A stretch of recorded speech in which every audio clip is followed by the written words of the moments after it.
Welcome in. Adam here, the Orlando drummer. Good to see you, and thank you for tuning in to another drum lesson. In today's lesson, we're covering a unique groove that's based in 30-second notes, but has some undeniable characteristics of the classic halftime triplet shuffle. We have 5 examples to cover, so let's get started. So let's kick this thing off in just 16th notes, and I only want us to look at the first 9 notes. In beat 1, we're going to play a right-hand lead paradiddle as right-left, right-right. In beat 2, we're going to have left-right-right kick. Throughout this pattern, we're going to leave the right hand up on the hi-hats and the left hand ghosted on the snare. As you can see, when we get to the downbeat of 3, we're going to have both hands together with a nice heavy backbeat, and we'll loop it from there. 16th notes at 55 BPM, it would sound like this.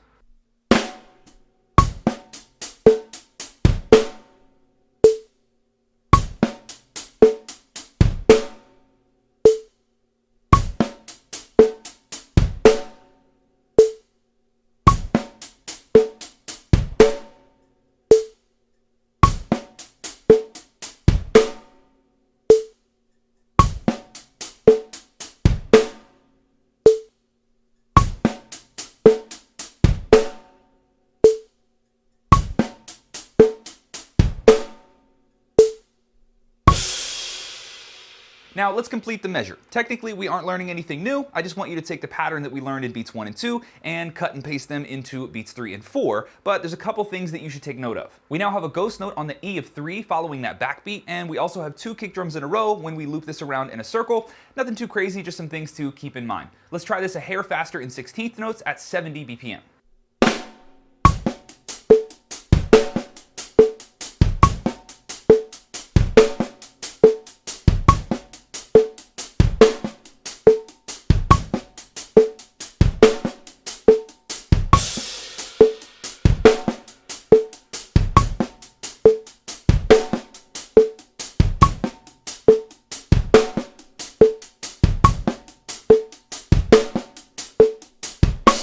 Now, I prefer to teach 30-second note ideas in 16th notes at first, but we know that this is technically a 30-second note groove. So let's move our notation into 30-second notes, and we're going to pick up the speed just a little bit. One thing I notice that I do when I speed this groove up is I tend to play the second right hand each time there's a right hand diddle. I tend to play that note a little bit louder, and it's not enough that I would add something to the notation, but it definitely changes the texture a little bit, so it's just something to be aware of in case you notice that your groove sounds a little bit different. Let's try this out in 30-second notes at 45 and 60 BPM.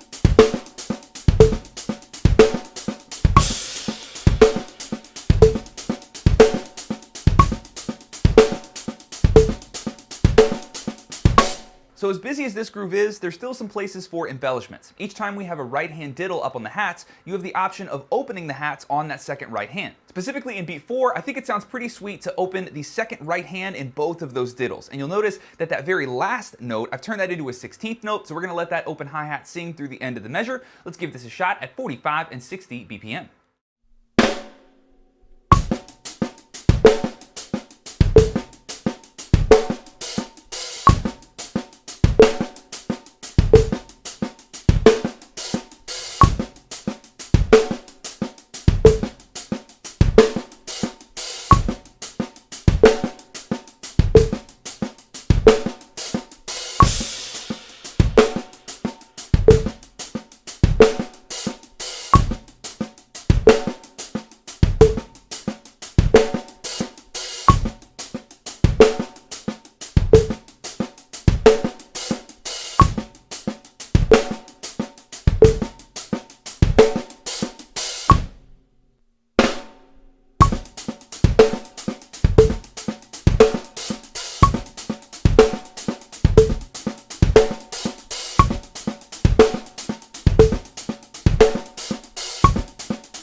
Now, mastering a groove like this isn't just about learning the pattern, and you're definitely not done just because you've added a couple of open hi-hats. To really own the groove, I think it's important that you learn how to leave the groove and then return to that pattern, but it gets really tough to do that when the pattern is so complex. Now, my favorite way to tackle this issue is to select a portion of the groove and leave it completely open-ended. So in this next example, we're gonna leave beat 4 totally open for improvisation. Remember, it's not about what you play in beat 4. You can play literally anything there. What you should be focusing on is returning comfortably back into the groove on the downbeat of 1. So don't distract yourself by playing something super hard. Keep it nice and simple and focus on getting back into the groove comfortably. Let's give this a shot at somewhere in between those last two tempos. We'll say 52 BPM.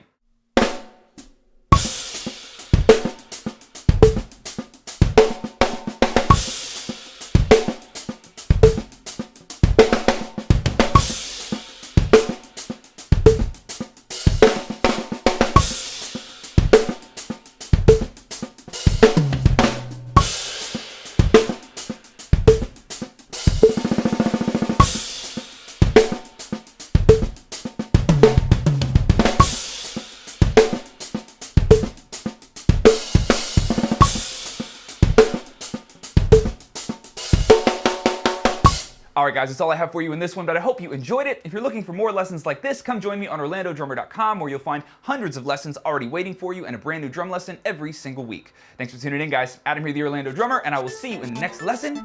Later.